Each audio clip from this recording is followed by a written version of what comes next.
Ánimo, ánimo. Concluye esta semana y vamos a gira de fin de semana, la supervisión del Tren Maya. Ya saben ustedes que orden dada, no supervisada, no sirve para nada. Afortunadamente todo va marchando bien y solo nos quedó pendiente una compañera, Liliana Piña, y luego abrimos, ¿sí? Mujer y hombre, hombre y mujer. Buenos días, señor presidente. Liliana Piña, de tiempo.com.mx y puentelibre.mx.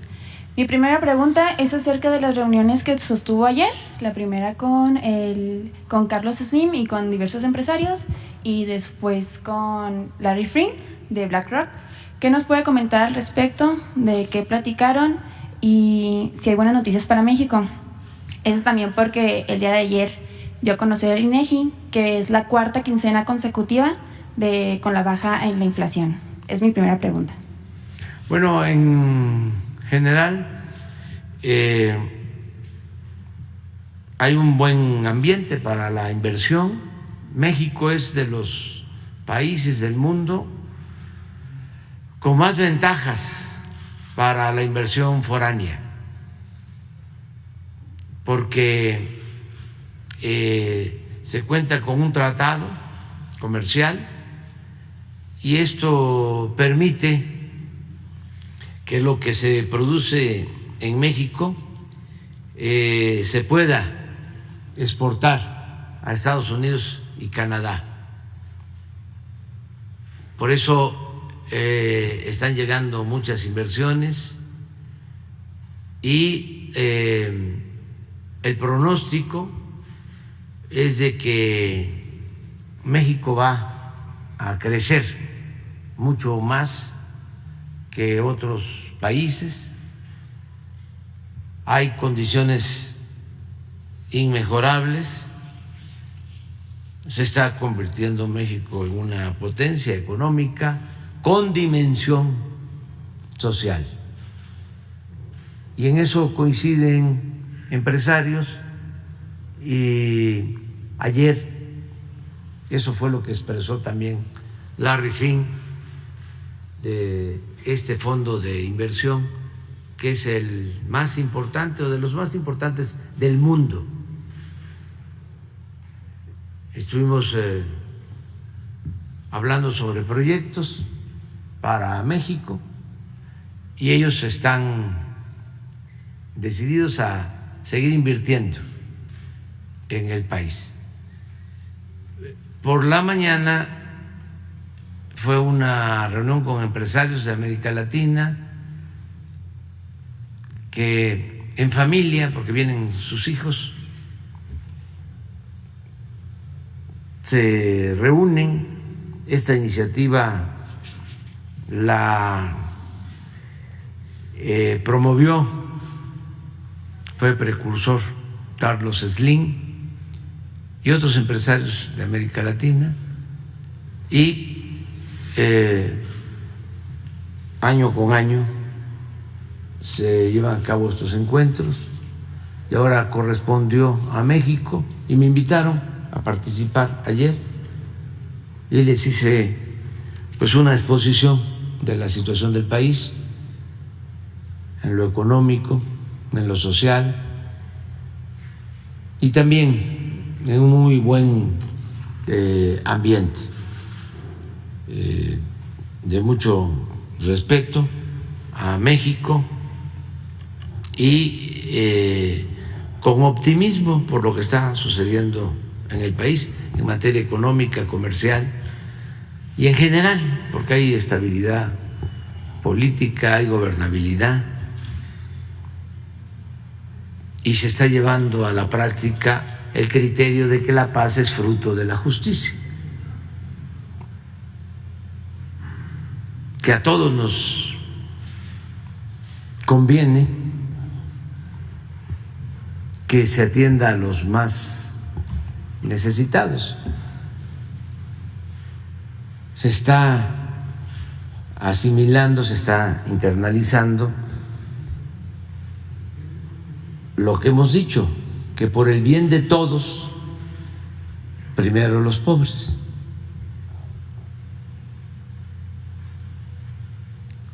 Mi segunda pregunta, el pasado 16 de febrero nos había comentado que había la posibilidad de iniciar un litigio en contra del abogado de García Luna.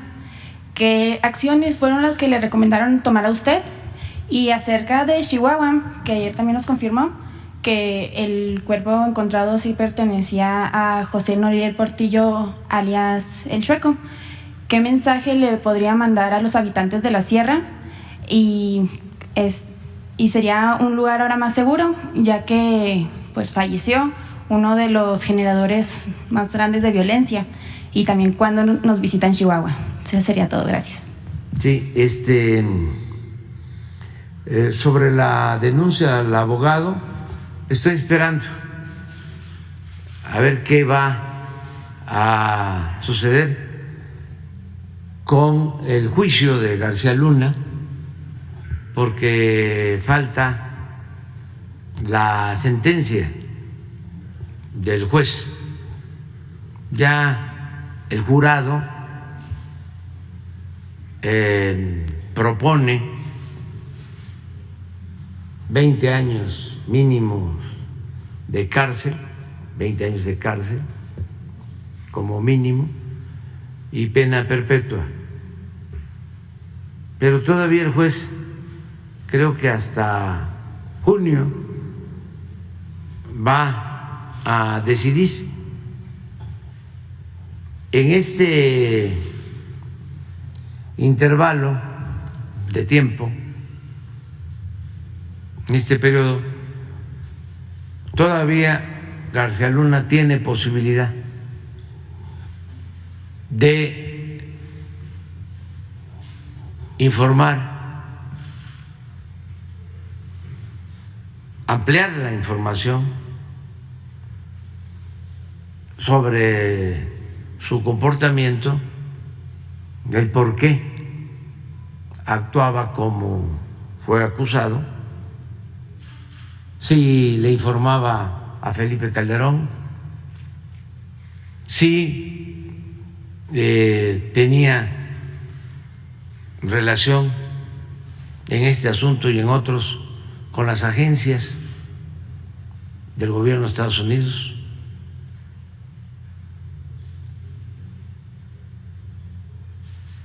Si había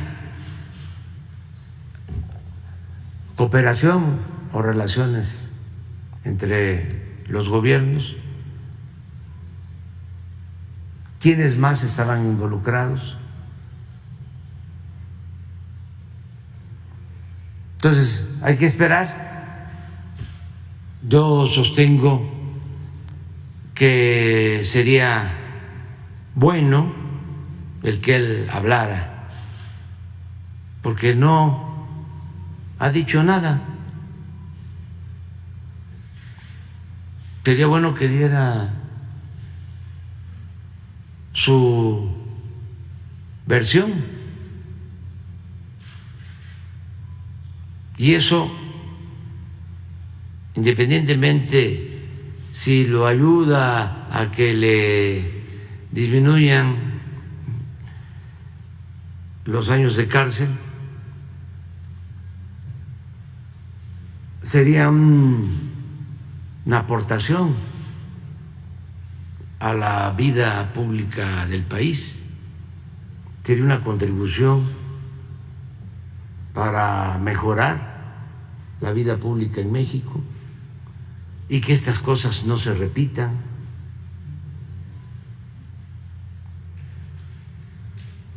Porque pues sería un hecho histórico. Ya de por sí pues es algo vergonzoso que obliga a todos a no establecer relaciones de complicidad con la delincuencia organizada, con la delincuencia de cuello blanco, a diferenciar entre la labor de la autoridad y intereses particulares de grupos, organizaciones delictivas, o sea, separar. El gobierno tiene que cumplir con la legalidad, no involucrarse, no asociarse con la delincuencia, porque imagínense si hay esta asociación delictuosa, lo que salió en el juicio, ¿no? No sé, uno de los testigos que dice que cuenta que un ayudante de la delincuencia o un miembro de la delincuencia le dice: ¿quiere decir entonces que nosotros trabajamos para el gobierno? No, quiere decir que los del gobierno trabajan para nosotros.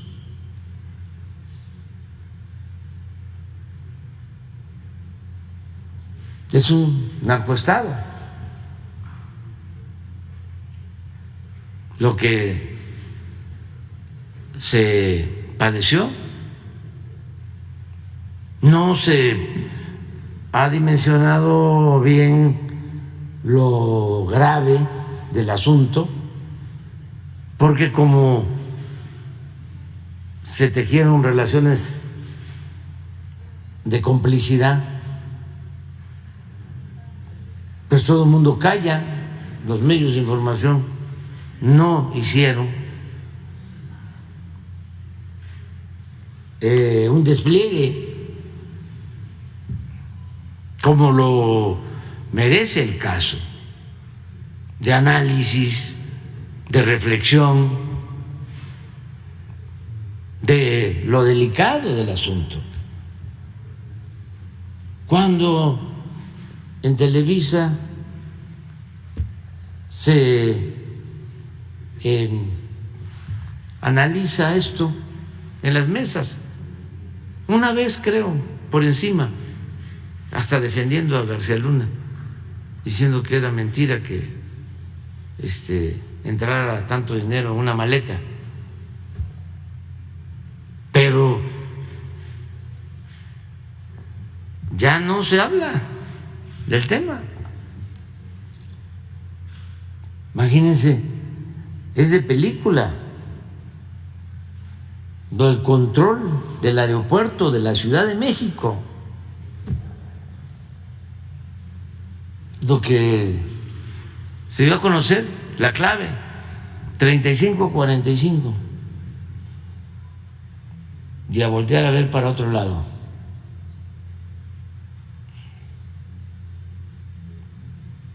Y si tenían el control del aeropuerto de la ciudad, pues no iban a tener control del resto de los aeropuertos.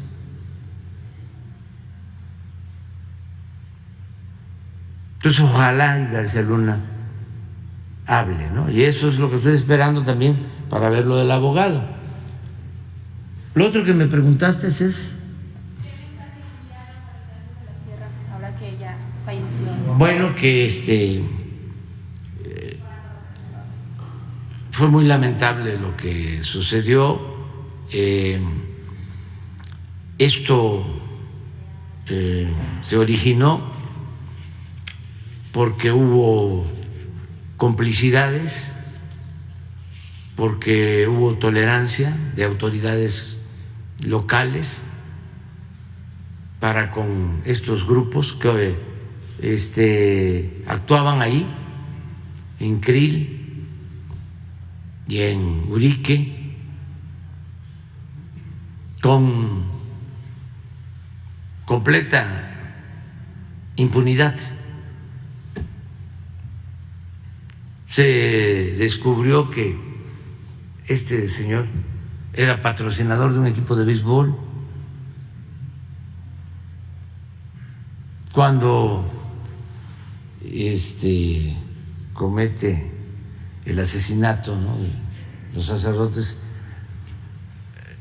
uno de los fallecidos, de los sacerdotes asesinados, lo conocía porque le dice: no hagas esto o no me hagas esto, y le llama por su apodo y aún así lo ejecuta. Entonces era una gente ahí conocida.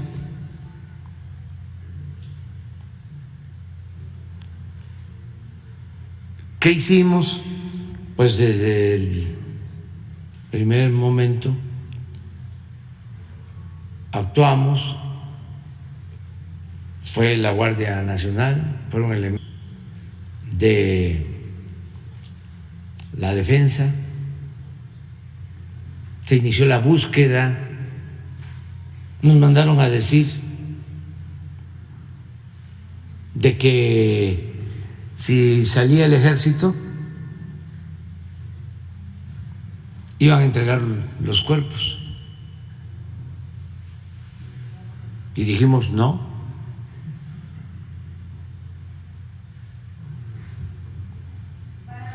Y de repente ya se había buscado y no estaban los cuerpos. Y de repente aparecieron los cuerpos por donde ya se había buscado. O sea que cambiaron de parecer, porque la propuesta es: ya entregamos los cuerpos y váyanse. Y dijimos no. Del gobierno de Chihuahua.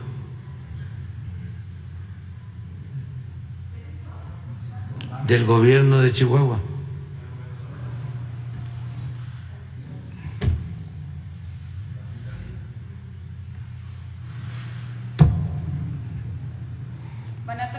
Hagan ustedes también su trabajo. No son mirones profesionales, pues. Entonces, ¿qué sucedió? Aparecieron los cuerpos y no salió del ejército, se mantuvo. Y lo mismo la Guardia Nacional. Lo ajusticiaron. También no sabemos, a lo mejor pensando que con eso ya se iba a terminar la búsqueda y iban ya a salir los elementos que están ahí desde el primer día. ¿Qué le digo a la gente de la sierra? Que va a seguir la protección el tiempo que sea. Es como el tiempo que ha estado la Guardia Nacional cuidando el metro. ¿Va a regresar la tranquilidad de quienes viven en esa región? Eso es lo que nosotros queremos. Acuérdense de que antes de encontrar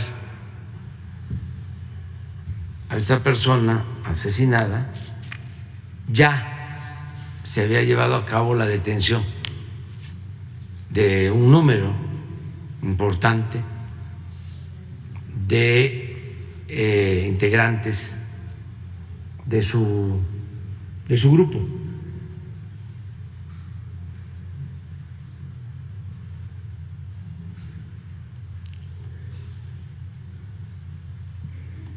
Esto que estoy diciendo ahora, que no podía yo decirlo por razones de seguridad,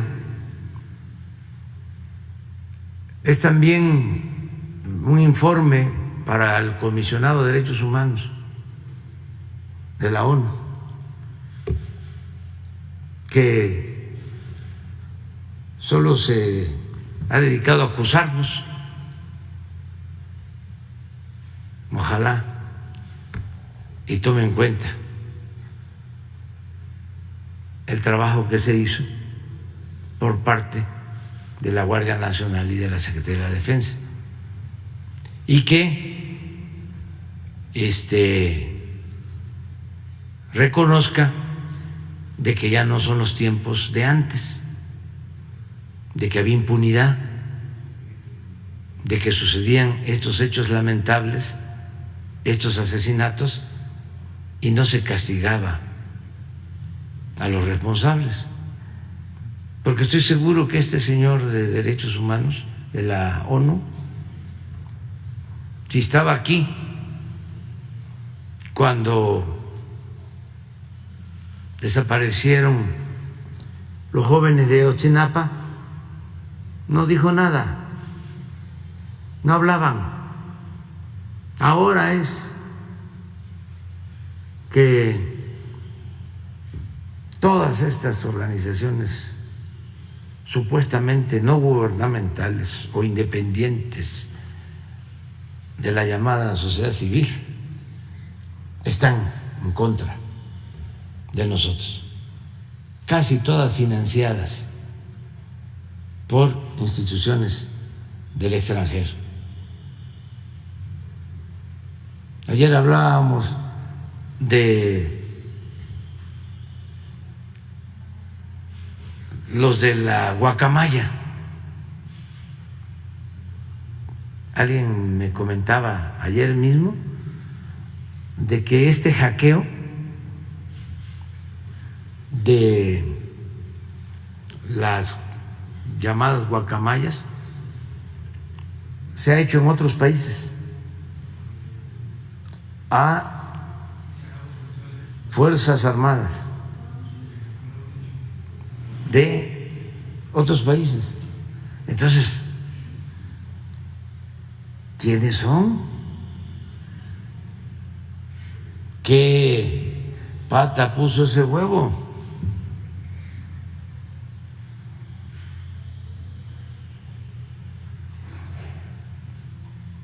¿Qué vínculos tienen quienes hackean con las organizaciones no gubernamentales que actúan en México, como la de Claudio X González?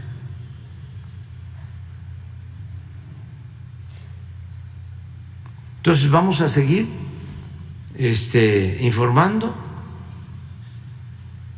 y que se haga cada vez más pública la vida pública. ¿Contra las autoridades de Chihuahua que trataron de negociar con ustedes? No, es una cuestión de informe. Sí. Pero no fue relacionados estos funcionarios con el crimen, con estos delincuentes. No, pero hay propuestas y uno decide si las acepta o no. Hay propuestas indecorosas siempre,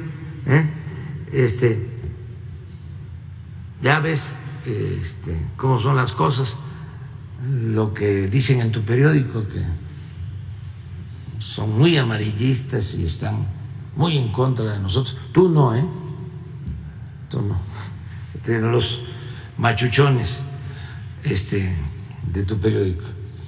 Pero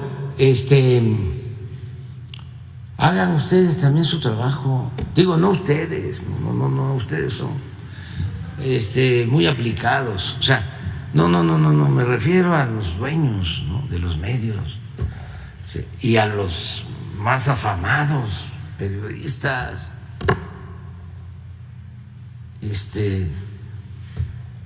Es tan noble el oficio del periodismo, da para tanto, pero como ya la mayoría de los medios tomó partido, ya están de voceros del bloque conservador,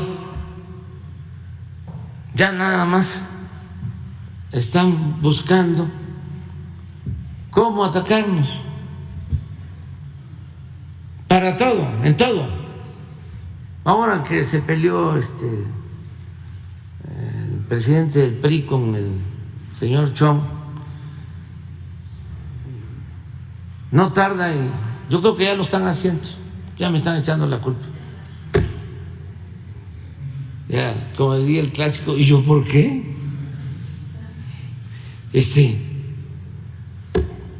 Le andan buscando, que por cierto, qué difícil es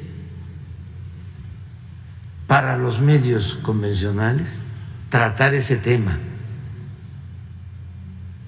porque no se pueden cargar de un lado, no es como atacarnos a nosotros, eso es de inmediato,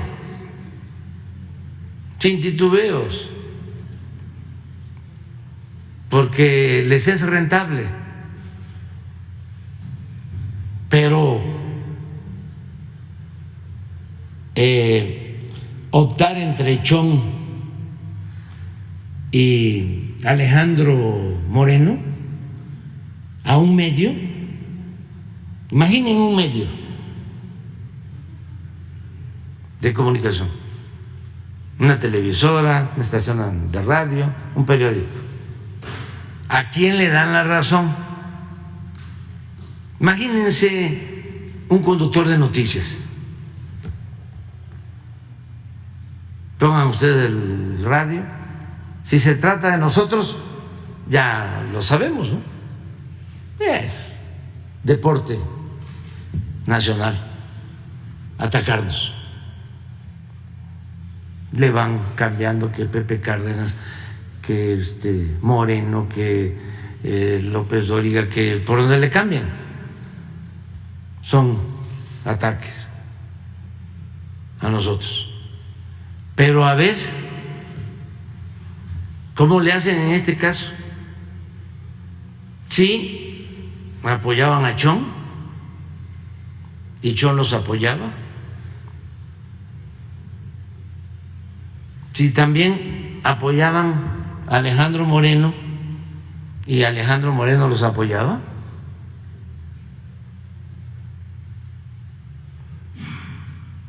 Silencio.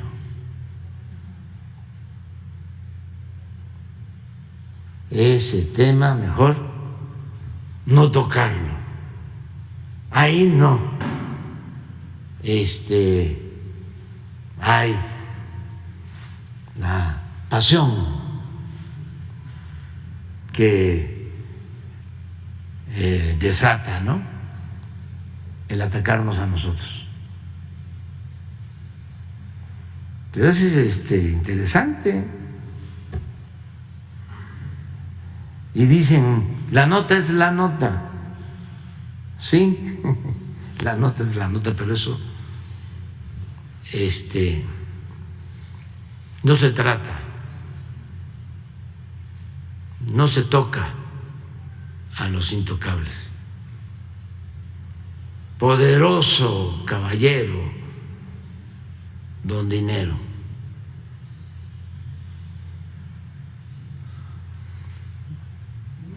¿Cuál era la otra? ¿Tiene pensado ir a Chihuahua?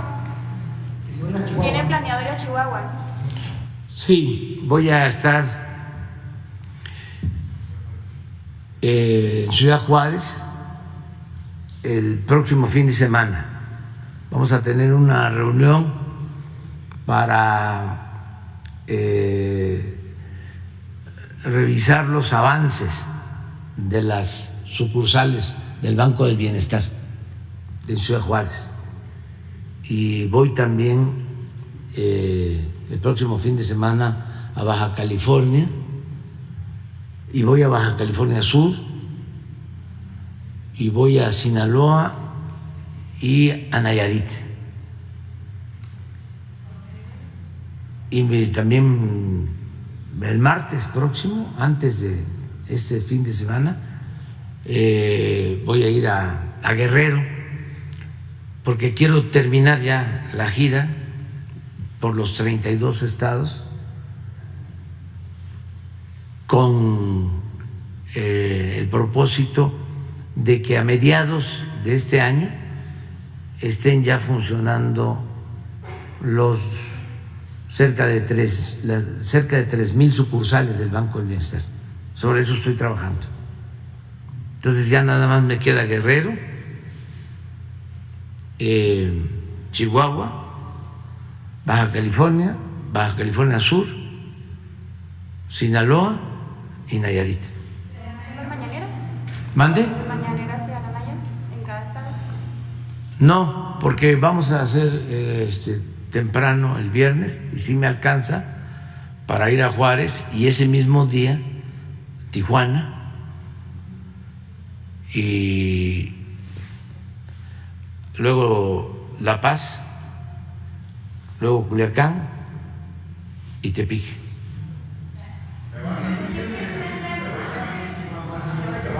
Presidenta. Ahí está. 2 y 2. Dos compañeras, y ahorita ustedes, no, y tú también. Bueno, ahí está la misma.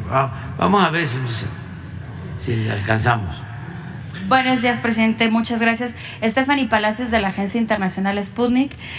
Para saber su opinión sobre estas declaraciones del secretario de Estado de Estados Unidos, Anthony Blinken, sobre que los cárteles de la droga mexicanos controlan gran parte del territorio mexicano, sobre esta audiencia que tuvo en un congreso en Estados Unidos, y además de que posiblemente los declarara como organizaciones terroristas.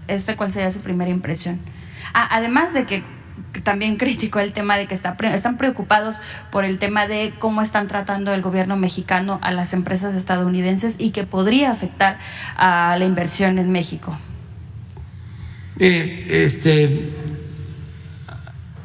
Hay en Estados Unidos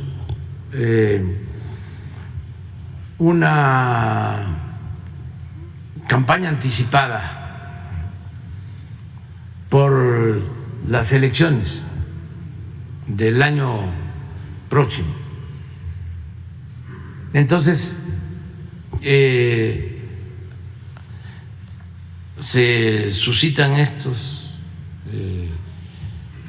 encuentros o estos debates. Tengo entendido de que un republicano le planteó al señor Blinken de si en México dominaban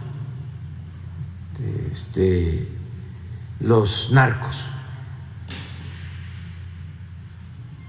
Él estaba informando de la cooperación que hay entre los gobiernos.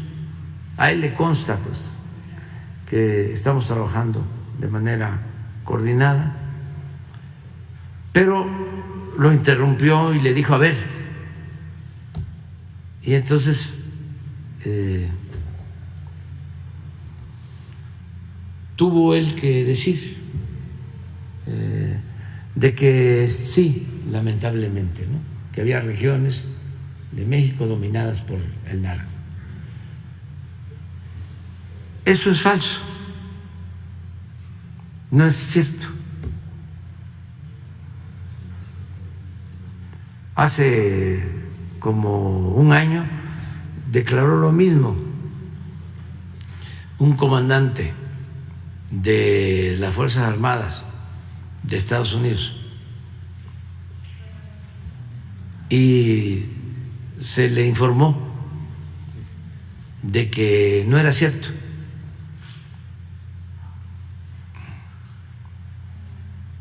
Estamos ahora analizando aquí lo de Chihuahua.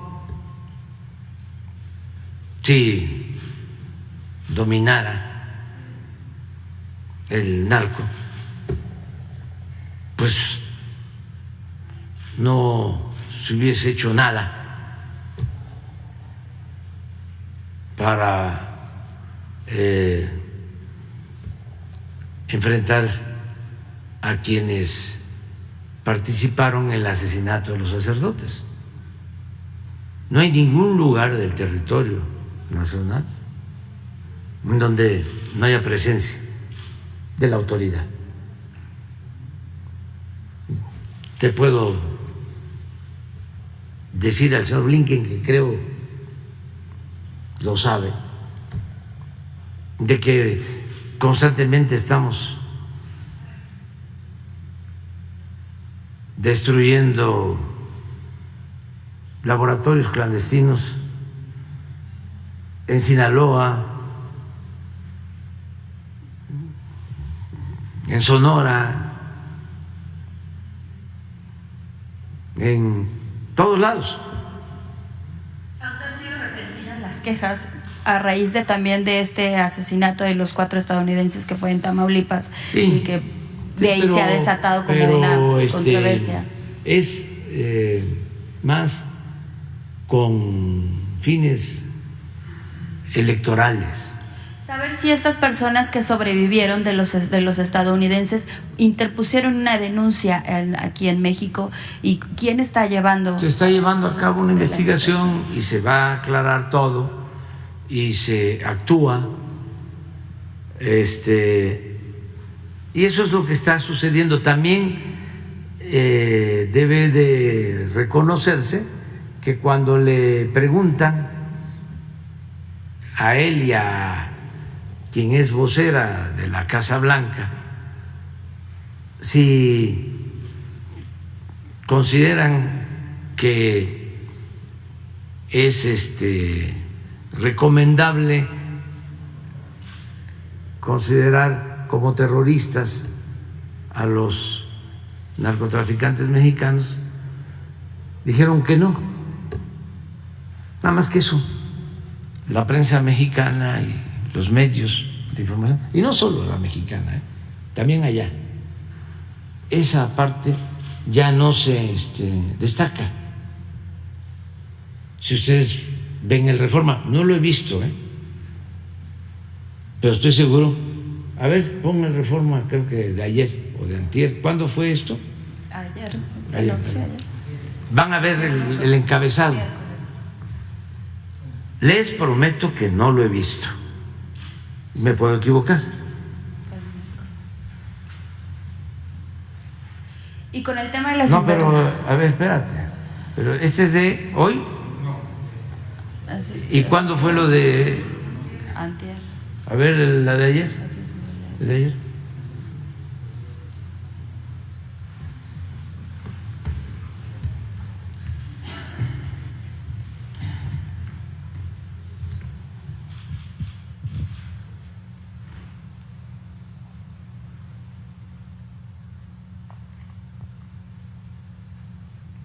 ¿Pero dónde está? No puede ser. Es el miércoles. Fue el miércoles. Sí, fue el miércoles. Aquí está, claro. Bueno.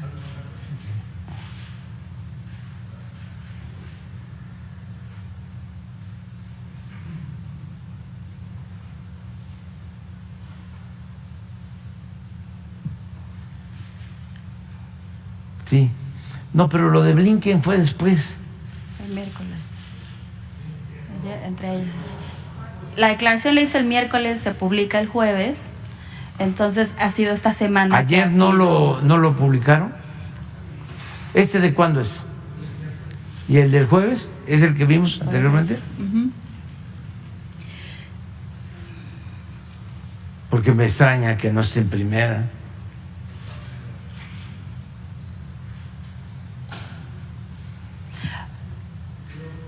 Hoy en el tema de las inversiones de estas empresas estadounidenses en México, presidente, si hay una fractura con el gobierno de Estados Unidos. No. En naciones libres, independientes, soberanas, hay debate y pueden haber diferencias. Legisladores de Estados Unidos le enviaron una carta a Esteban Moctezuma, al embajador, sobre el tema de lo de esta empresa en Playa del Carmen. Sí, pero esa es la postura de ellos. La postura de nosotros es que esta empresa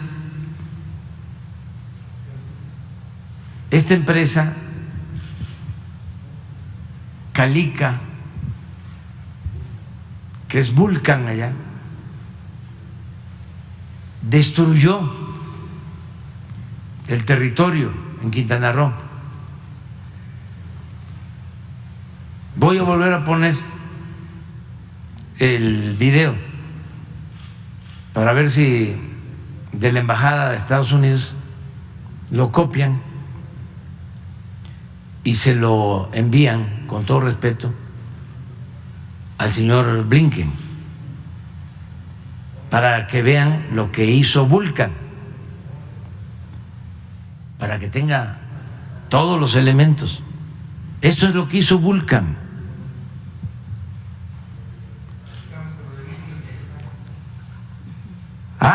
¿Cómo no iba a estar?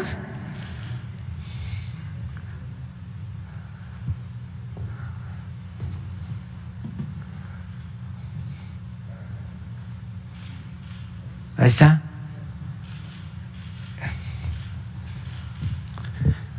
¿No ven que el dueño del Reforma vive en Texas?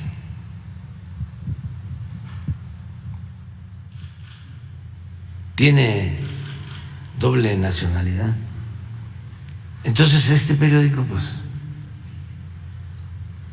además de ser el boletín del conservadurismo, es pro-estadounidense. Tiene todo su derecho, pues. Nada más que simulan de que son independientes, de que es un periodismo profesional. Son independientes del pueblo de México, no del poder económico y político, nacional y extranjero. Pero te decía de que lo del señor Blinken, que está en su papel, porque él representa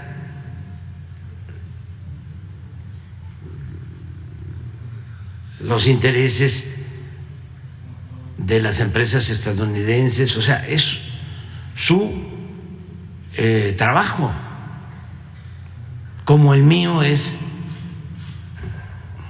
representar los intereses del pueblo de México y cuidar nuestro territorio, que no se destruya. O sea, es completamente normal. Pero a lo mejor no tiene la información completa y, con todo respeto, sería bueno que supiera que esa empresa Vulcan, en complicidad con las anteriores autoridades mexicanas, destruyó nuestro territorio. Llevaron a cabo un ecocidio. Entonces, no es que estemos en contra de las empresas estadounidenses, no es que tengamos como propósito ahuyentar la inversión extranjera, es que no podemos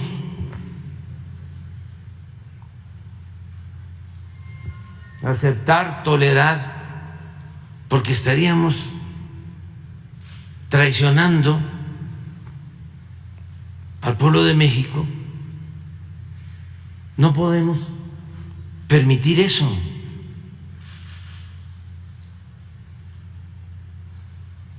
¿Qué sucedería si una empresa mexicana hace lo mismo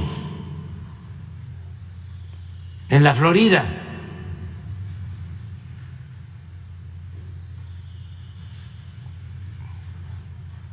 Pues con toda razón y justicia, el gobierno mexicano diría: no, ¿cómo vas a destruir nuestro territorio? Miren esto. Y utilizar zonas de manglares y selva para llevarse material de construcción a Estados Unidos. ¿Qué dicen? Que no somos el patio de Estados Unidos. Pues no, ellos sostienen eso, que buscan que tengamos una relación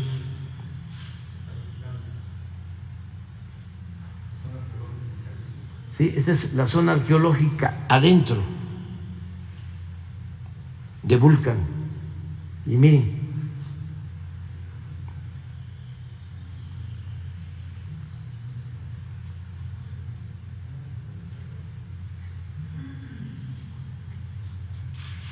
entonces, ¿habla con el presidente Biden sobre el tema o le pediría o le enviaría una carta? No, el presidente Biden tiene una postura de mucho respeto hacia México. Nosotros lo estimamos mucho por eso. Sin embargo, en Estados Unidos, como en México y como en otros países democráticos, pues hay instituciones autónomas,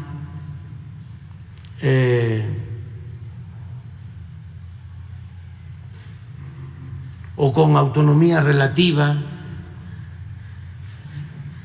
Ahí tienen el caso de las agencias de la DEA y de la CIA y de las cosas que hacen, que no tienen que ver necesariamente con un mandato del presidente Biden.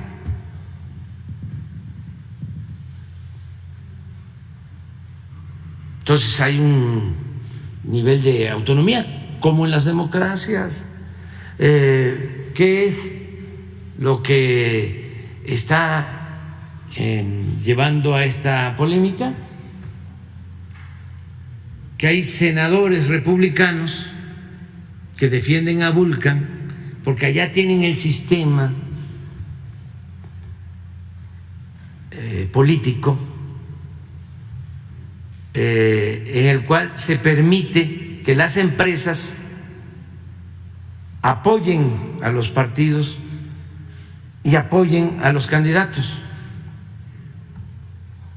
Entonces, hay ahora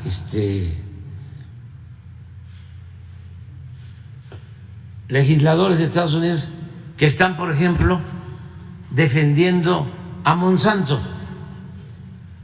porque quieren que no haya ninguna limitación para el maíz transgénico.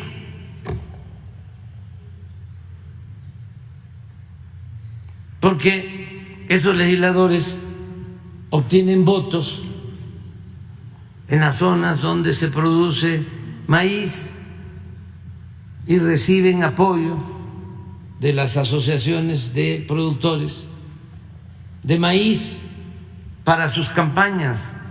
Lo mismo, hay seguramente senadores que reciben apoyo de Vulcan, y lo peor de todo es que hay legisladores en Estados Unidos que reciben apoyo de asociaciones que se dedican a la fábrica de armamento. Por eso es muy difícil que se pueda llevar a cabo una reforma en el Congreso de Estados Unidos para que no vendan en las tiendas, como si fuese cualquier mercancía, ametralladoras.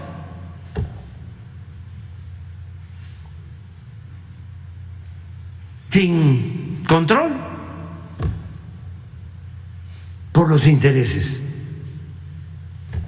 Entonces, entiendo muy bien lo del señor Blinken. Él es una buena persona, pero pues tienen ellos una política y tiene él que hacer su trabajo, como también ellos saben que yo tengo que cumplir con mi responsabilidad. Que esto en el sentido de que hablaba sobre la campaña de estos legisladores estadounidenses y que México iba a emprender también una campaña. Ah, también no, pues sí, porque si se afecta al pueblo de México, ¿no?, pues entonces sí, no vamos a permitir una campaña antimexicana con propósitos políticos electorales. Todo esto, por ejemplo, del fentanilo, que querer culpar a México y además no hacer allá lo que les corresponde.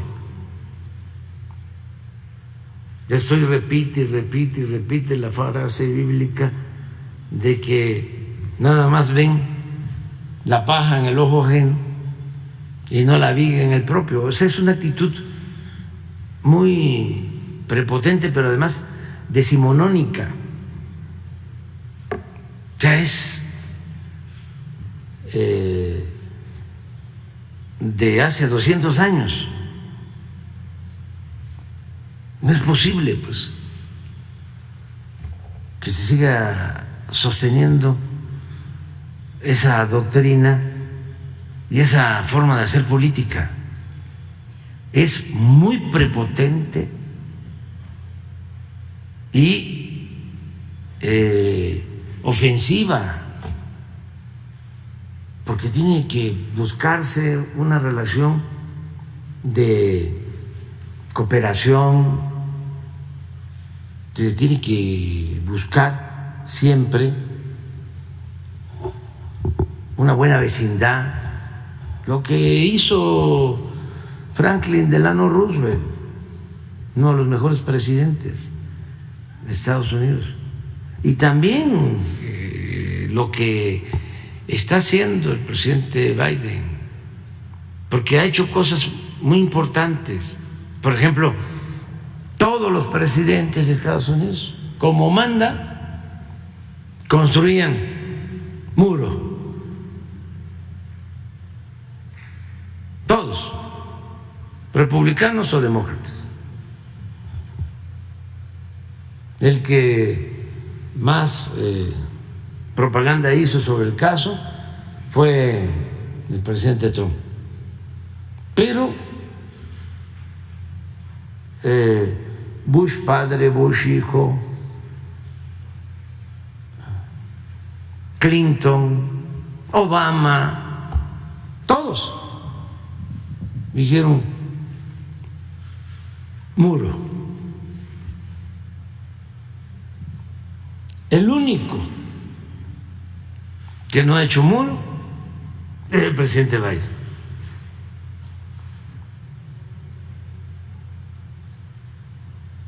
Entonces todo eso se reconoce. Sin embargo, pues son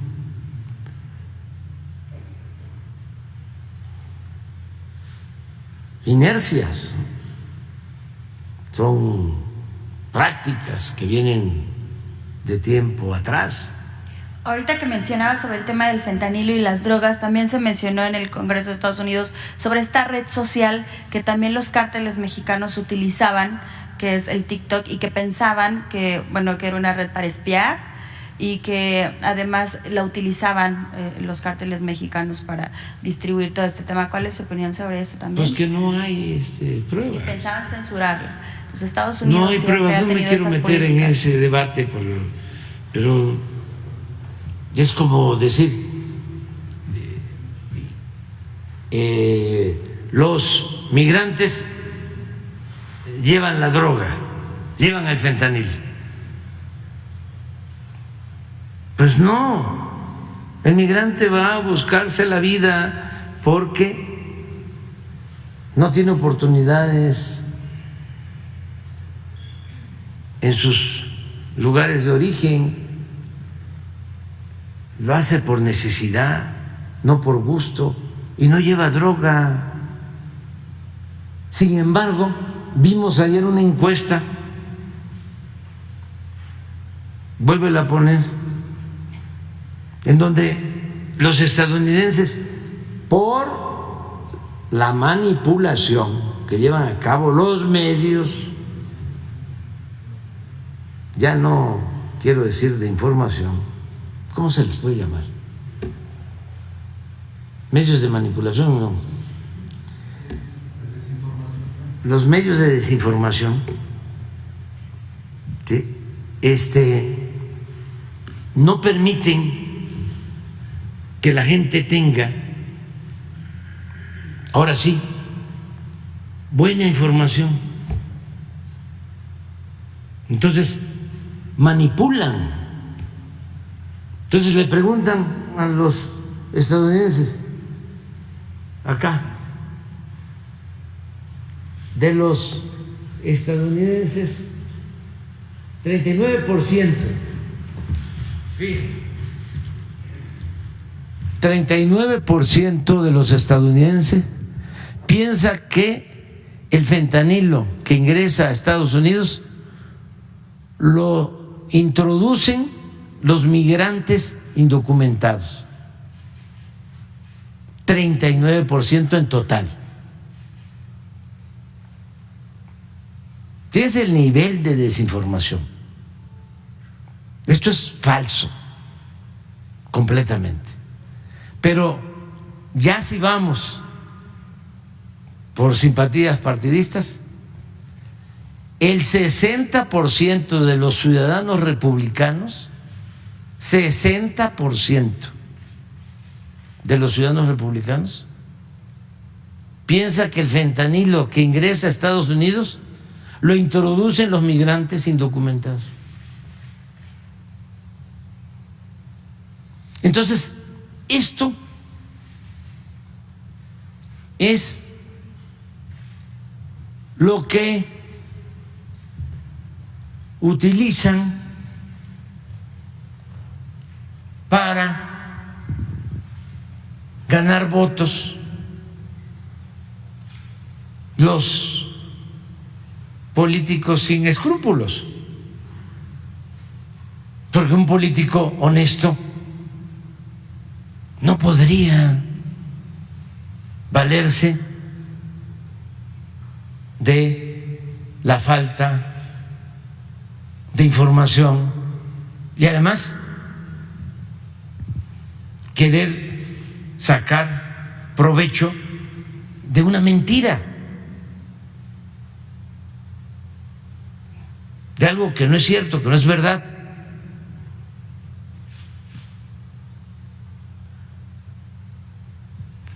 Y en mi segunda pregunta, presidente, entrevistamos la agencia internacional Sputnik, entrevistó a Leonardo Crociato, que es el abogado del expresidente Pedro Castillo.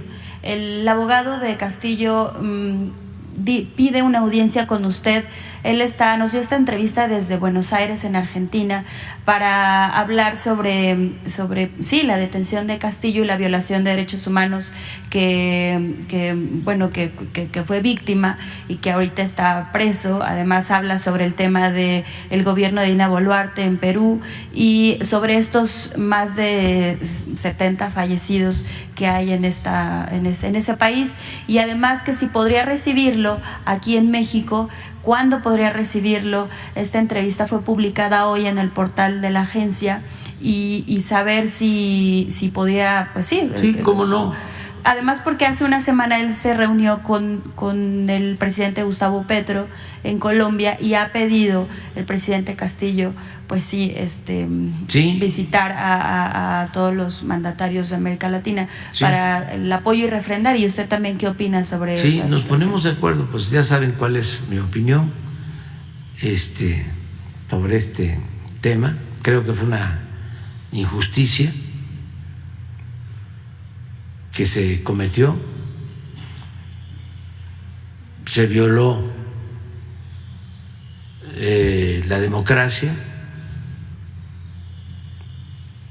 porque el presidente Castillo fue electo por el pueblo de Perú y se le destituyó con argucias o maniobras legaloides. Se le destituyó por consigna de los potentados del Perú y del extranjero.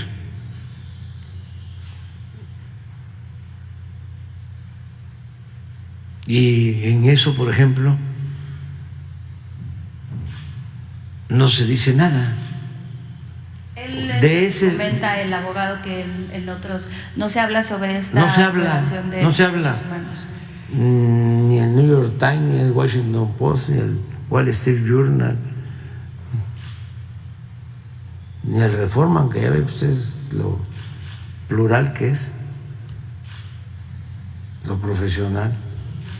Además dijo que la próxima semana visitará el Vaticano para entregarle posiblemente al Papa Francisco algunas cartas de las víctimas de las personas que han muerto en estos enfrentamientos. Bueno. Nosotros vamos a recibirlo. Nada más nos ponemos de acuerdo. Sí, él ha pedido por medio de la agencia en esta entrevista exclusiva que quiere reunirse con usted para platicar sobre esta una posible estrategia. Nosotros sabemos que es una injusticia, que es una flagrante violación a la democracia, a los derechos humanos, que es muy lamentable lo que sucedió con él y luego con su familia, además. La represión a la gente. También él habla sobre esta represión a su familia, que fueron perseguidos políticamente. Y también saber si la esposa y ahora sus hijos, que están aquí en México, ¿cómo están? Están bien, están bien. Como otras personas que están recibiendo asilo en nuestro país, de otras naciones, porque nosotros tenemos la tradición del asilo, de la protección a quienes son perseguidos en sus países. Entonces lo puedo decir, con Jesús lo podemos. Sí. Muchas gracias. La compañera. Presidente, Adriana Estela Flores de Imer Noticias. Yo también le quisiera preguntar acerca de un tema internacional que también tiene vínculos con temas nacionales y tiene que ver con esta gira que inició el presidente del INE, Lorenzo Córdoba, ya son unos días de que termine su cargo en el Instituto Nacional Electoral. Él, en su agenda incluye reuniones con diversas organizaciones internacionales y ayer se reunió con el secretario general de la OEA, Luis Almagro, donde expresó críticas al plan B de la reforma electoral y pues Almagro respondió diciendo que hablaron sobre la importancia de la transparencia en los procesos electorales y también resaltaba el papel del INE en la integridad de estas elecciones. ¿Usted cómo ha visto esta gira que realiza Córdoba a los días de que entregue el cargo? Pues es muy acorde con lo que él representa, lo que significa un representante de la oligarquía de México, un personaje antidemocrático de la élite política del país. Entonces, no es ninguna novedad que se reúna con Almagro, son iguales, como con otros internacionalistas que están en Washington, o con los que están en el Departamento de Estado, dedicados a apoyar a los movimientos de derecha de América Latina y del mundo. No es ninguna novedad. Es normal. Sí, acaso sería pues que está utilizando dinero, ¿no?, del pueblo de México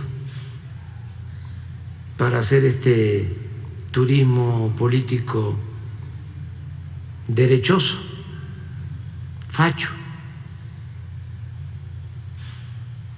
Pero eso es todo. O sea que le cuesta al pueblo que del presupuesto se le pague para ir a conspirar en contra del pueblo de México. Pero vivimos en un país libre y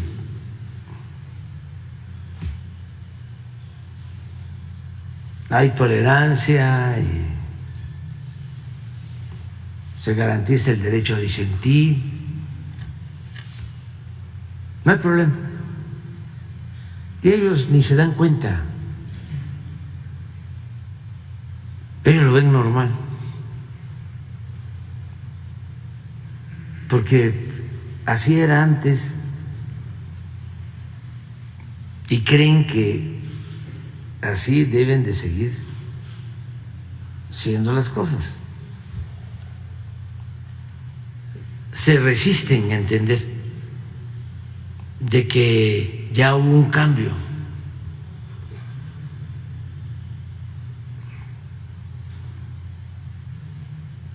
Pero ayer vimos, ¿no?, cómo su asesor principal, otro consejero, puso un tuit diciendo de que el pueblo no existe. Por cierto, ¿no encontraste la frase o el discurso de Madrazo? Es que es exactamente eso. Madrazo cuestionaba, Madrazo el grande, el que estuvo preso porque lo acusaron en aquel entonces de que traficaba con las visas de trabajo de los llamados braceros. Y la verdad que le fabricaron el delito, era diputado, porque venía la elección presidencial y él estaba a favor de un candidato o precandidato de Rojo Gómez. Creo que fue en el tiempo que se postuló a Ruiz Cortines, y él estaba con Rojo Gómez. Entonces,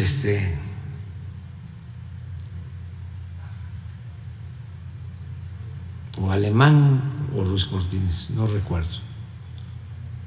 Pero bueno, los historiadores ahora me van a ayudar. Y pues no salió Rojo Gómez, y en represalia lo destituyen como legislador y lo meten a la cárcel, acusándolo de el tráfico de las tarjetas de braceros.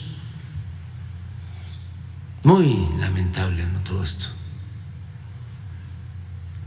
Y luego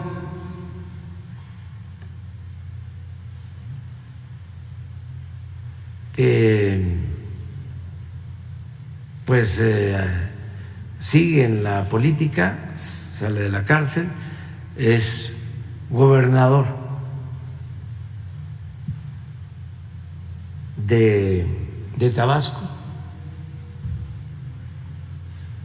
y luego es presidente del PRI y plantea reformar al PRI, democratizar al PRI, y empieza a recorrer el país,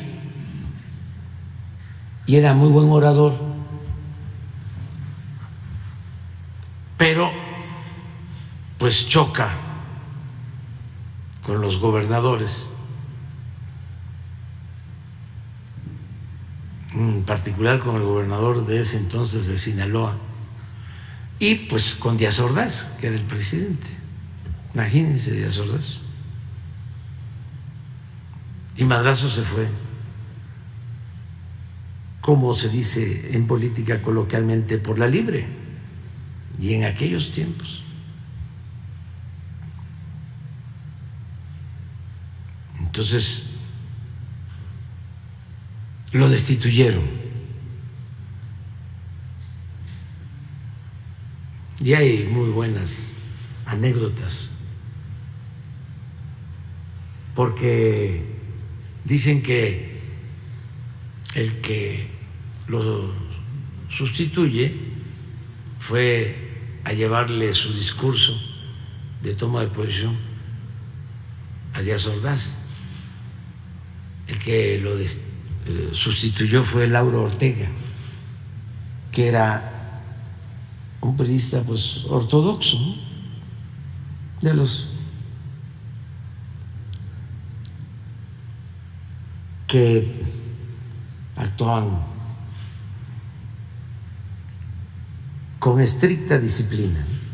Dicen que le lleva el discurso a Díaz Ordaz, su primer discurso. Madrazo, pues obviamente no lo consultaba, y le dije: le traigo el discurso, presidente, para que usted lo revise. No, Lauro, ¿cómo crees? Si tú eres un hombre institucional, ortodoxo, responsable, ¿cómo voy a ver tu discurso? Mira, dice, si acaso te doy una recomendación para que estructures tus discursos: independencia, reforma, revolución, constitución, Díaz Ordaz, sas. Ese era el modelo. Luego Madrazo se vuelve independiente y hay testimonios de que iba a ser candidato a la presidencia. Cuando Echeverría estaba en gobernación y fue el candidato, 6 meses antes del destape de Echeverría, se da el avionazo y iba él con su esposa a Monterrey.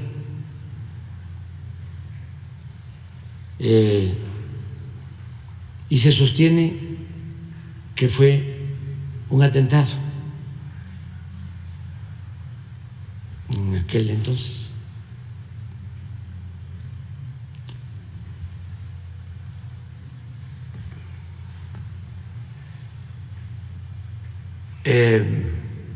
Y en sus discursos hubo uno que es, ojalá y lo encontremos, si no es sí, ¿cómo? Es una entrevista con Elena Garro. Sí. En la revista Sucesos del año 66. La calidad no es muy buena, donde habla del pueblo, del político y del pueblo. Sí, de que hay políticos. El pueblo no es cobarde. Sí, pero este es que habla de que hay políticos que piensan que estamos todavía en los años 20, en los años de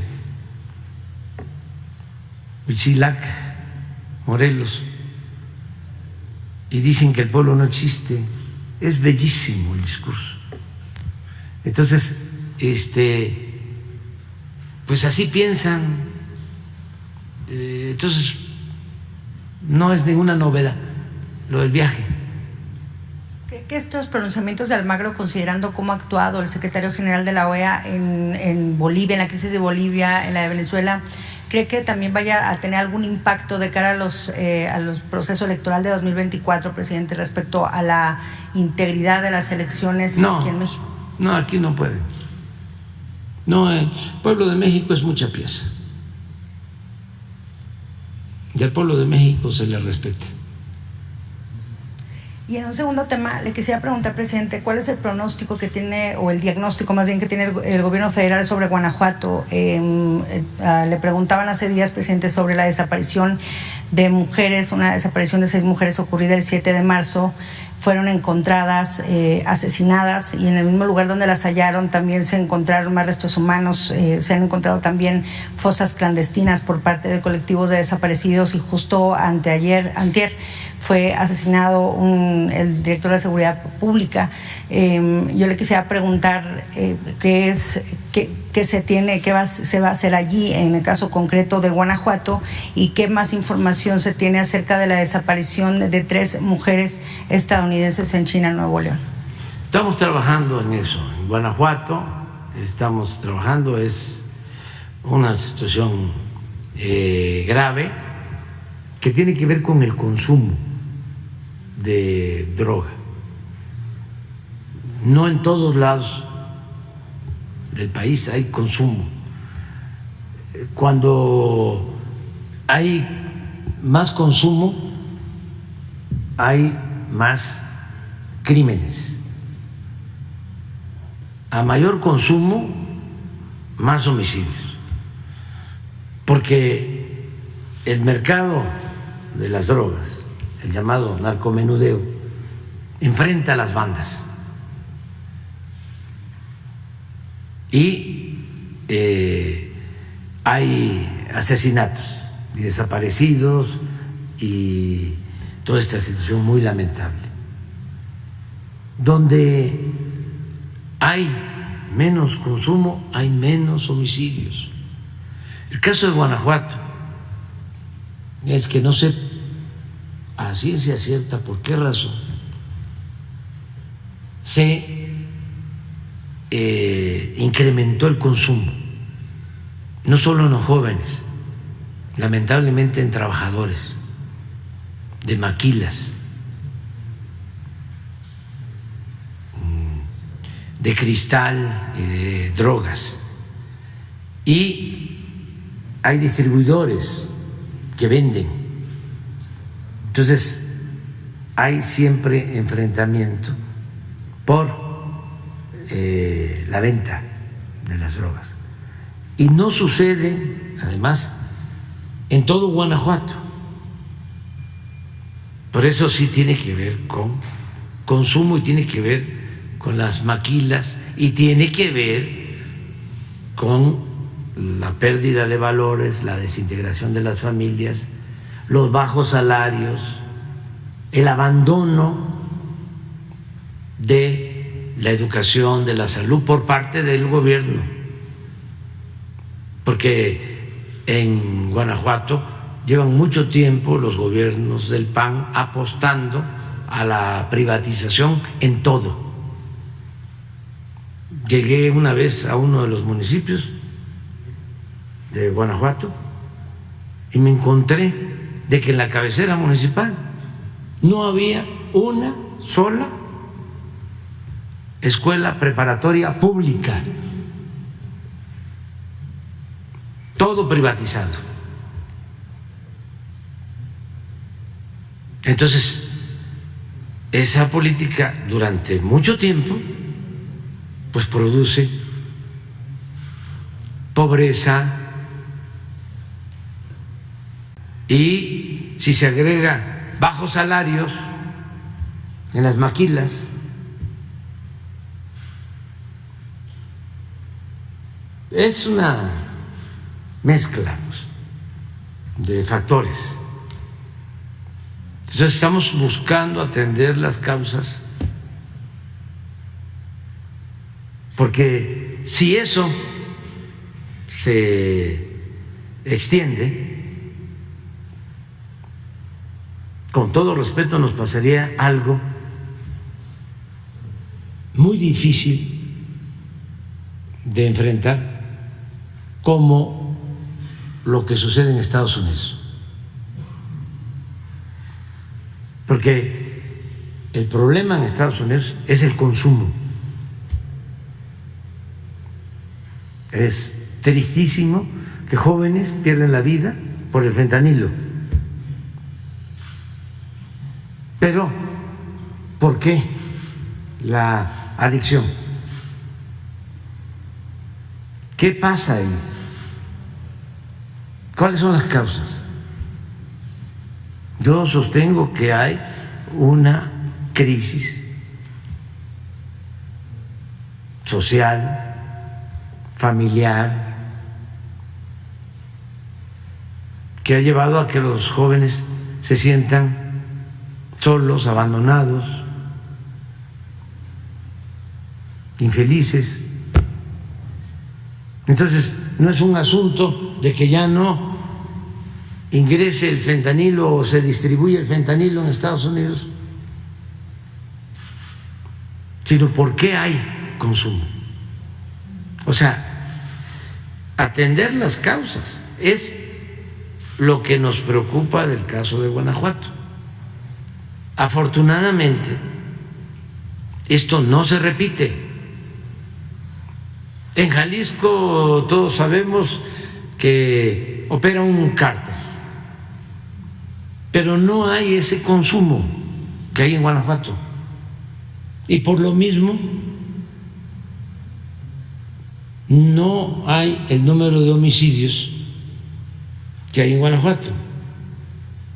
En Sinaloa, pues ya sabemos también que opera un cártel.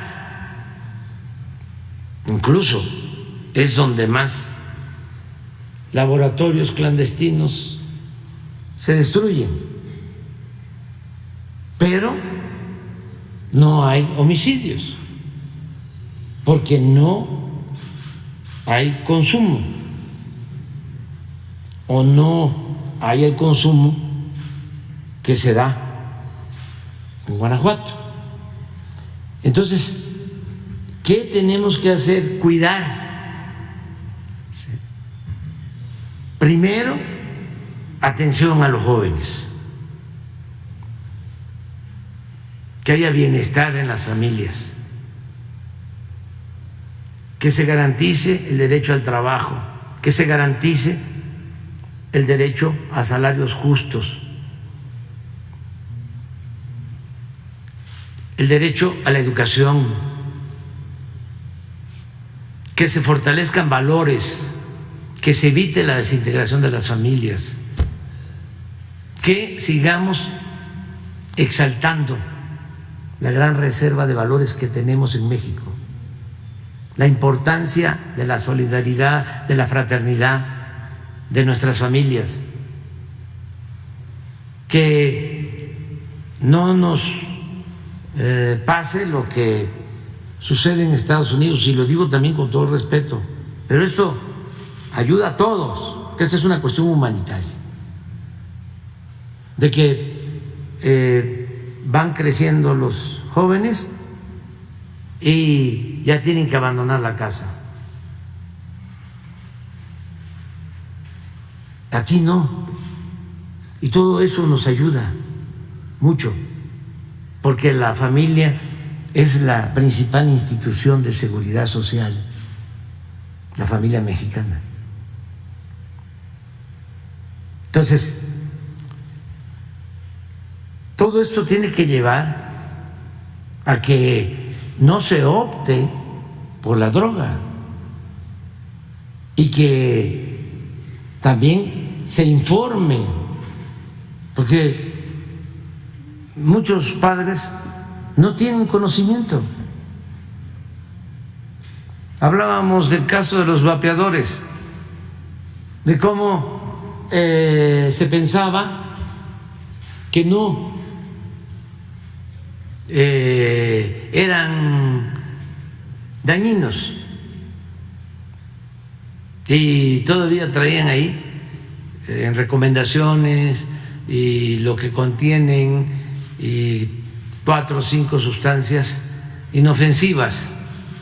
Hicimos un estudio, la COFEPRIS, es de los pocos estudios, yo creo que el único en el mundo, porque no se atreven a hacerlo en otras partes por los intereses de los que fabrican los vapeadores. Encontramos como 35 sustancias y algunas cancerígenas, y por eso la prohibición. Pero esa información pues hay que transmitirla a los jóvenes y a las familias, porque si aumenta el consumo interno, se complica mucho el poder garantizar la paz, la tranquilidad, el que ya no haya violencia, el que no haya homicidios. Fíjense lo fuerte que es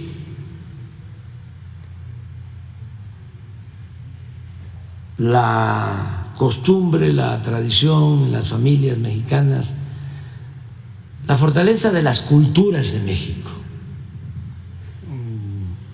lo arraigado que está la forma de ser de los mexicanos, la idiosincrasia de México, las buenas costumbres que vienen de miles de años, que hubo un tiempo que de manera perversa empezaron a pagarle a los narcotraficantes en especie,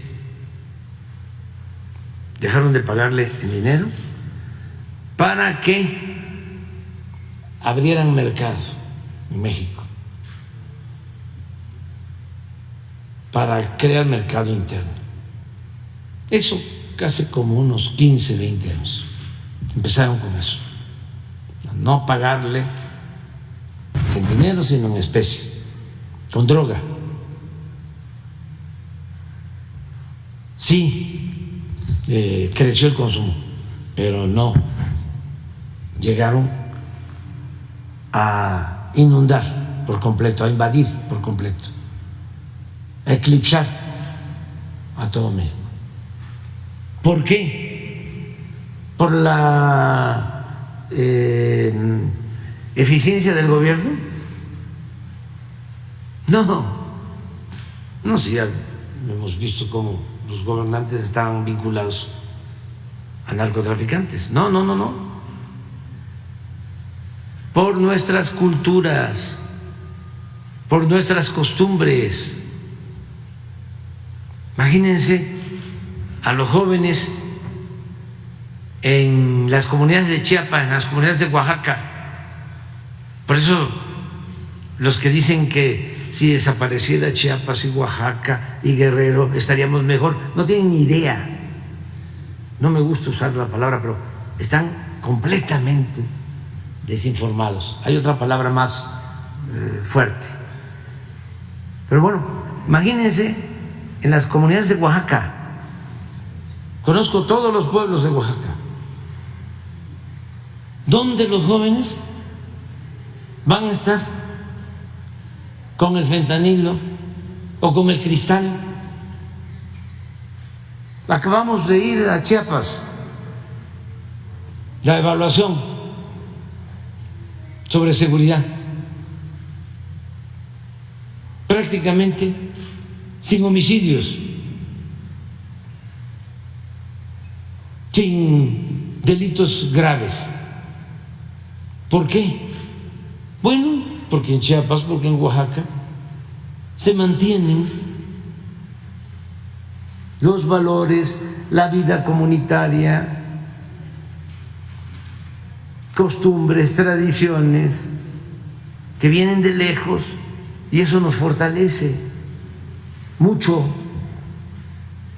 Entonces, para el caso del fentanilo, nuestro planteamiento es atender las causas y también seguir ayudando, cooperando con el gobierno de Estados Unidos y sobre todo pensando en el pueblo de Estados Unidos y en especial en los jóvenes de Estados Unidos, y hacer todo lo que nos corresponda, lo que hemos venido haciendo, controlando los puertos, porque el fentanilo llega de Asia a México, y no solo a México, llega a Estados Unidos y llega a Canadá. Entonces, lo que a nosotros nos corresponde es, estar atentos en los puertos. Hemos avanzado mucho. Primero, que ya los puertos están a cargo de la Marina. Segundo, de que ya hay más cuidado para que las importaciones de fentanilo se destinen en exclusiva a usos médicos. Tercero, ya tenemos identificados quiénes son los que importan el fentanilo.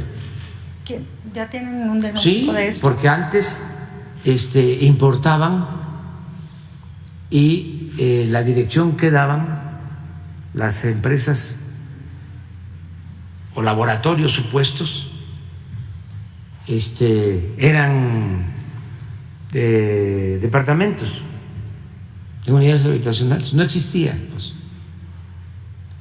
Eran falsos, como los factureros, pues, así, y realmente era para distribuir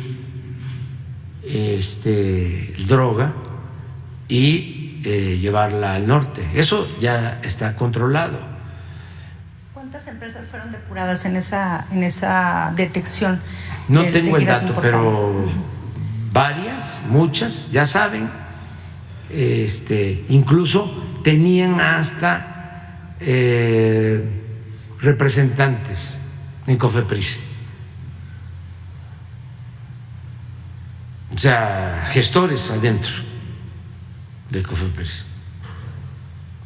Todo esto se ha resuelto y se ha consignado a funcionarios. ¿Cuántas tiene el número de las denuncias que se han presentado por este caso? Sí. Vamos a informar. Estas empresas sobre eso. Ajá. Pero no solo eso. Planteé hace poco que íbamos a pedirle a científicos que nos ayuden para ver si podemos sustituir el fentanilo como analgésico que se utiliza para evitar dolores fuertes por otros analgésicos ¿Ya recibió alguna respuesta a esta Están convocatoria? estudiando eso, lo estamos analizando, porque sí tenemos más control, pero de todas maneras ingresa y está autorizado el que se utiliza con fines médicos. Pero de todas maneras es un trámite que puede ser evadido o que puede haber corrupción. Entonces, si encontramos analgésicos que ayuden a quitar el dolor, como el fentanilo, aunque se trata de una droga muy fuerte, por eso es tan dañina. Se habla de 50, 100 veces más fuerte que las drogas que se usaban antes. Entonces, estamos en eso y otras medidas, otras. Entonces, vamos a nosotros a ayudar, a cooperar, porque es una cuestión humanitaria. Pierden la vida en Estados Unidos cerca de 100,000 personas por el consumo del fentanilo. Entonces, lo que podamos hacer, lo vamos a seguir haciendo y cuidando. Por eso me tardo tratando este tema, porque pues todos tenemos que ayudar a que no aumente el consumo, porque ahí está la clave de todo. ¿Estos despidos que hubo recientemente en COFEPRIS tienen que ver con esta depuración de empresas vinculadas al fentanilo? En algunos casos. A la importación de fentanilo en algunos casos. En casos. algunos casos, sí. Presidente, ¿y qué tanto se puede atribuir al grado de penetración de grupos delictivos o del crimen organizado esta violencia que todavía prevalece, por ejemplo, en este estado como Guanajuato, como la zona norte de Nuevo León, como Sonora todavía? Sin duda, es crimen organizado. O sea, el porcentaje mayor de homicidios en Guanajuato, en el país, pero en Guanajuato en particular, tiene que ver con el enfrentamiento de bandas. Les puedo decir que en un 75, un 80%. Los fallecidos pertenecen a los grupos que se enfrentan por la defensa o el predominio de los mercados. ¿Y allí qué va a pasar? ¿Qué alternativa tiene la población, presidente? Estos son los homicidios dolosos, pero ¿por qué no? A ver si no tenemos acerca de los vinculados, por ejemplo, ayer tuvieron 80. Sí. Ayer fue un mal día, dieron 80 homicidios.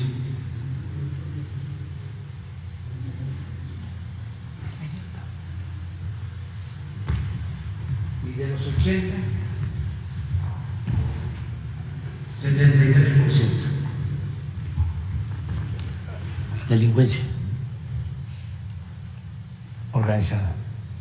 Bueno, este es el promedio general de varios meses, pero ponga ayer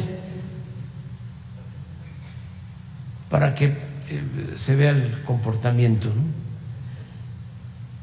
Aquí, sí, 80,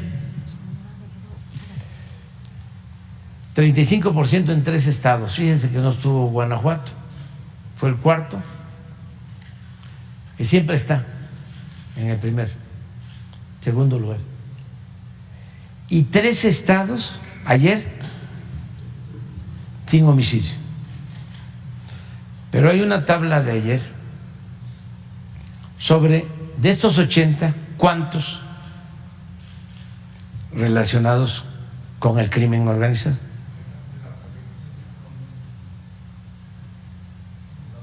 Esta.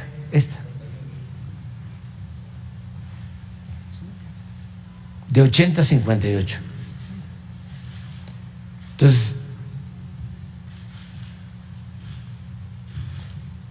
tenemos muy claro que es tráfico y consumo lo que nos produce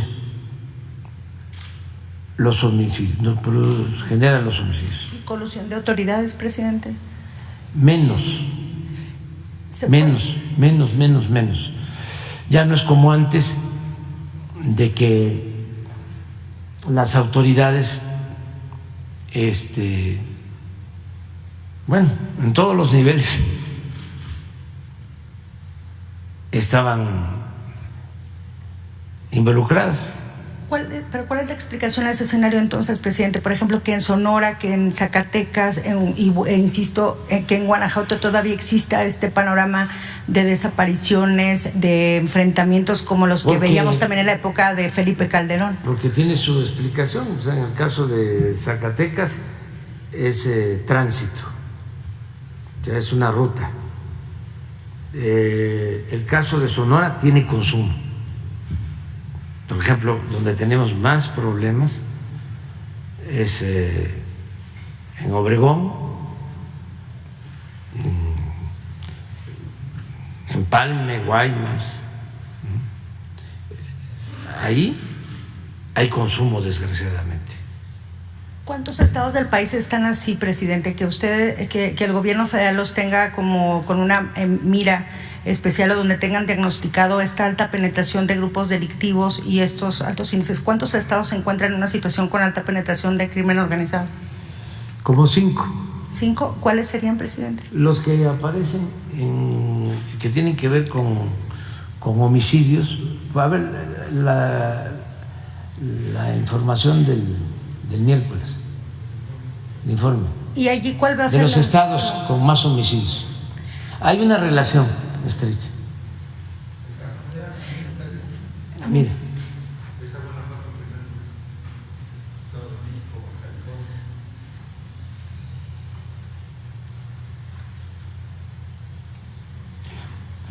Por eso no es válido, ¿no?, lo que dicen en el Departamento de Estado, de que domina, ¿no?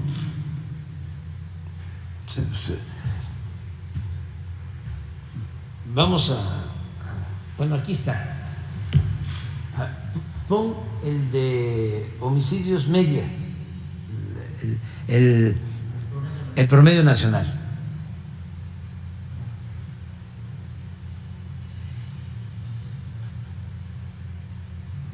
Presidente, ¿y ahí cuál va a ser la estrategia o cuáles son? Ahí estamos trabajando. Ajá, o sea, pero hay mayor presencia de la Guardia Nacional, tenemos más atención a los jóvenes, hay programas especiales.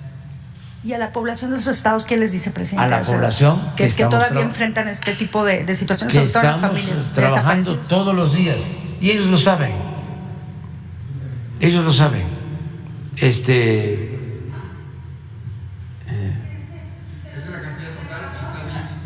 Sí, miren, esto es muy importante.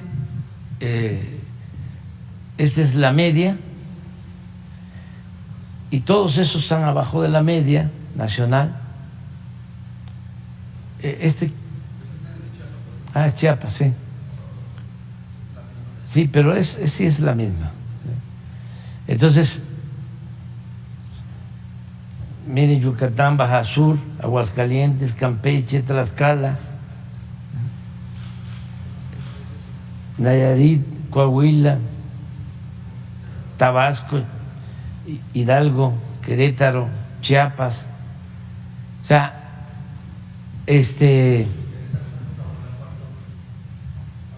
sí, eso, a ver, esto es interesante.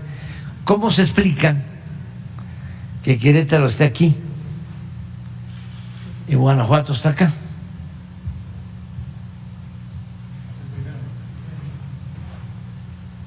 Si son vecinos. ¿Qué es, presidente? La presencia del crimen organizado en mayor medida. Dos cosas, tres. Una,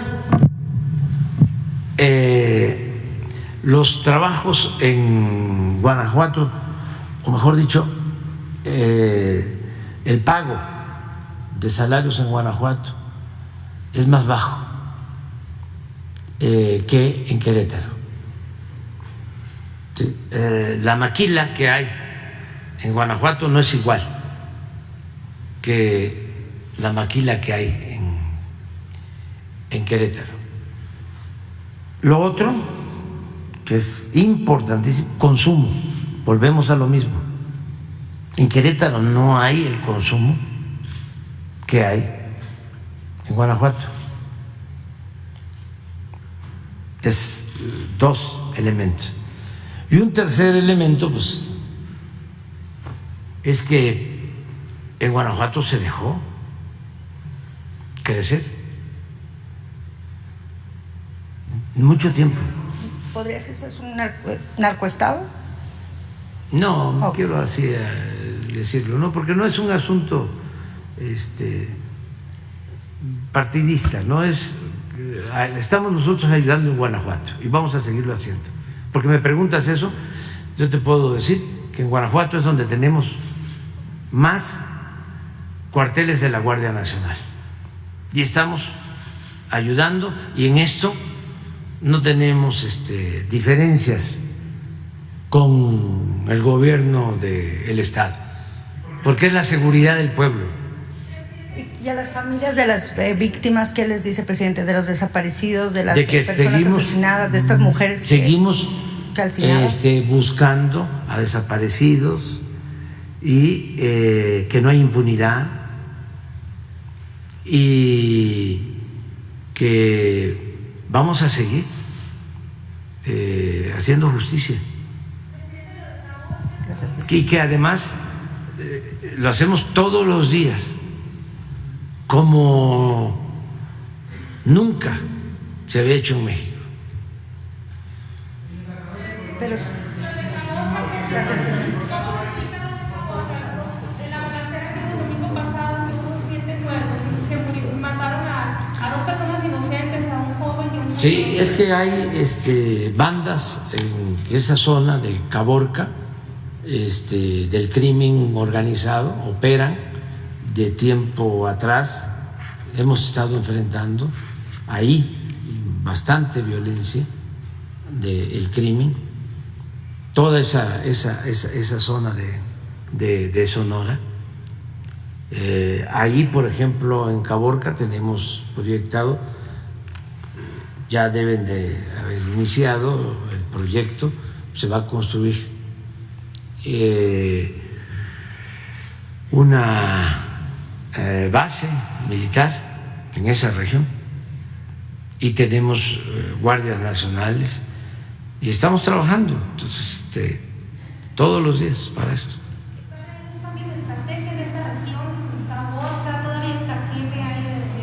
No, estamos ahí todos los días en Sonora trabajando y ya hemos avanzado, porque si pones, vuelve a poner la de los principales estados. ¿Y por qué van al sur? Sí, somos pocos, pero población es más. Es que sí, ¿así? Es sur, debe ser sur. Sí. No, la que está acá arriba es norte, eso sin duda. Acá es norte. ¿Qué es este norte? O sea, el sur, después de que hubo un descontrol. En la etapa anterior, El sur, aunque hubo un descontrol, ya no está, ya debe estar por acá. Ahorita lo voy a encontrar. Aquí está. Pero esto es real, ¿eh? Es de los estados con menos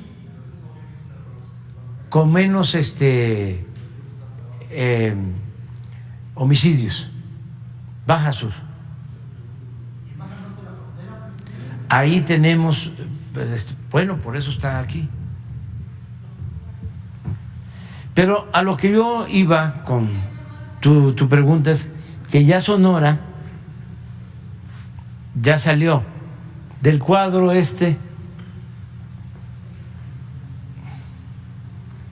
que concentra, ¿qué porcentaje es? 48. Y Sonora estaba hasta hace poco acá.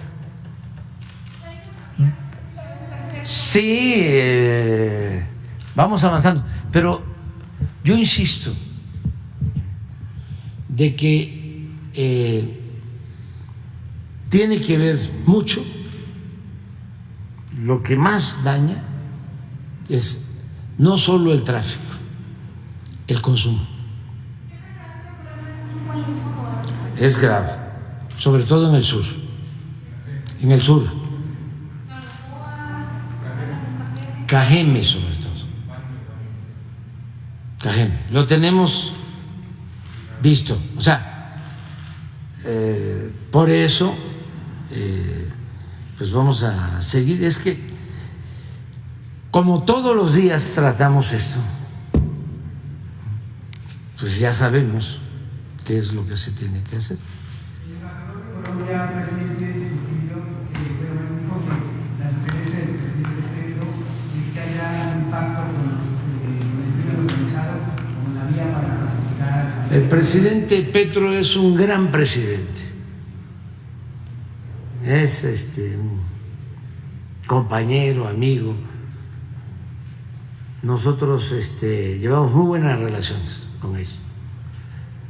Pero son circunstancias distintas, pues. Y él lo sabe. Él sabe. No se pueden extrapolar experiencias, porque cada país, pues imagínense, nosotros tenemos una frontera de 2.000 o 3.180 kilómetros con Estados Unidos. Es un asunto de geopolítica. Por eso la relación de nosotros con Estados Unidos pues es muy especial. Tiene que ser de cooperación, de buena vecindad. Nada más que aquí los observadores quisieran que nos peleáramos. No, se puede hacer valer la soberanía sin pelearnos.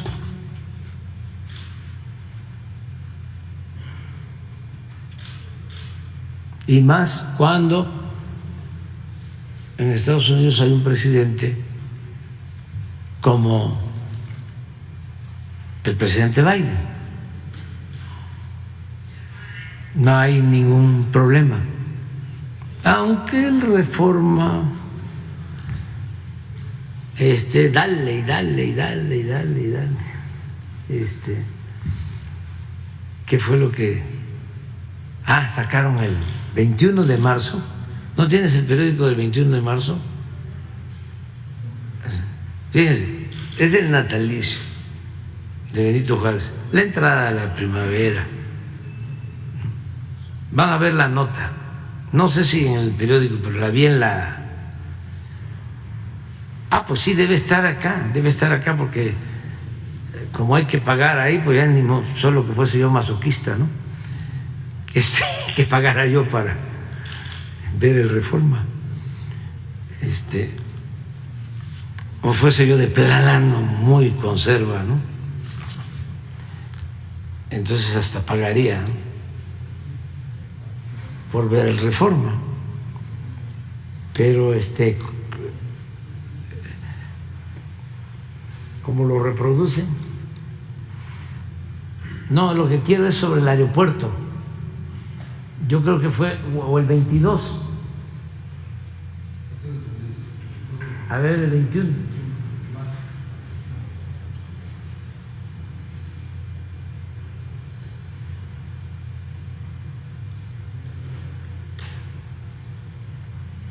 Es que se los platico. Dicen los de Reforma, vacío el aeropuerto Felipe Ángeles, ¿no? A ver si no está la nota, ¿eh? Hasta espantan. Sale la Llorona, hay aluches.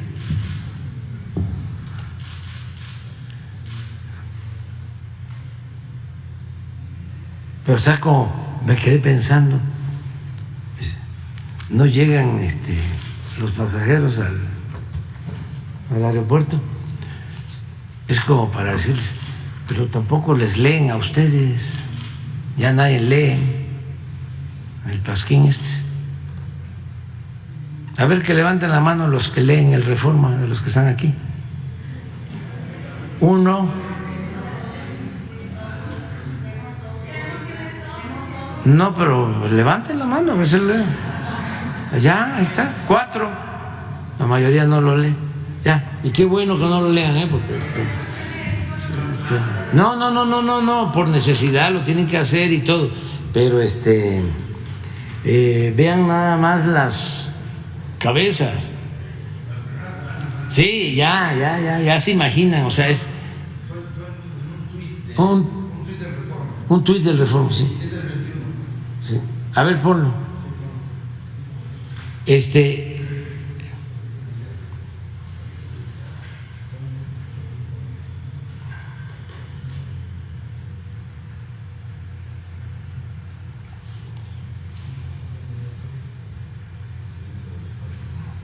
muy fuerte, pues, lo que puede uno decir, pero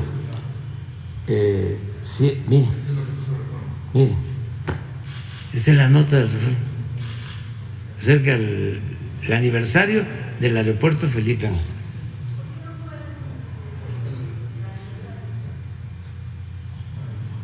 Tiene vuelos y están llegando los aviones y está bien, pero ellos se dedican a esto. Miren,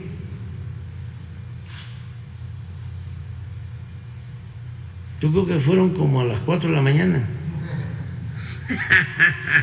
Está como las encuestas que hace el Financiero, que las hace el director ahí en el escritorio,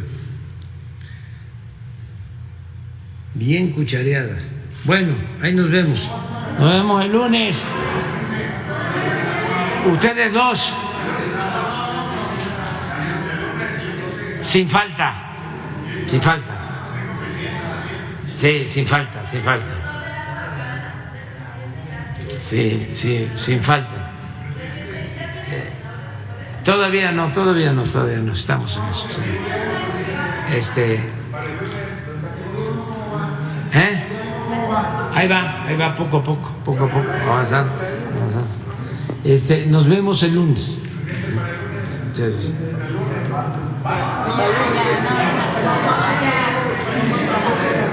todos, sin lista. Nada más ellos dos, porque sí.